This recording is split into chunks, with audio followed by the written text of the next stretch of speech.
નમસ્કાર દર્શક મિત્રો, આપ જોઈ રહ્યા છો વિક્રમ ન્યૂઝ. હવે જોઈએ અગત્યના સમાચાર. સુરતના ડિંડોલી વિસ્તારમાં આવેલ બ્રિજ કાર સ્પોર્ટ્સ બાઇક પર ફૂલ સ્પીડે જતા યુવક અને કિશોર ટ્રકમાં ઘૂસી ગયા હતા, જેના પગલે 17 વર્ષીય કિશોરનું ઘટના સ્થળે જ મોત નીપજ્યું હતું, જ્યારે તેની સાથે રહેલા 22 વર્ષીય યુવકને ગંભીર ઇજાઓના પગલે સિવિલ હોસ્પિટલ ખસેડાયો છે.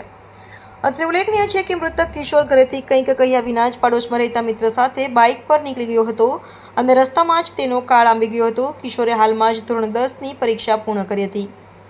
મળતી માહિતી પ્રમાણે મૂળ યુપીના અલ્હાબાદ અને સુરતના ડિંડોલી વિસ્તારમાં આવેલા મણિનગર 17 વર્ષીય શિવા આશીષભાઈ ઓઝા પરિવાર સાથે રહેતો હતો. પરિવારમાં પિતા, માતા અને 2 બહેન છે.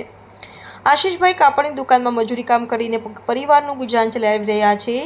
શિવા ધોરણ 10માં અભ્યાસ કરતો અને હાલમાં જ બોર્ડની ધોરણ 10ની પરીક્ષા તેણે પૂર્ણ કરી. रिपोर्टर नैतिक रेशमवाड़ा, सूरत. आपका नाम? आशीष ओझा.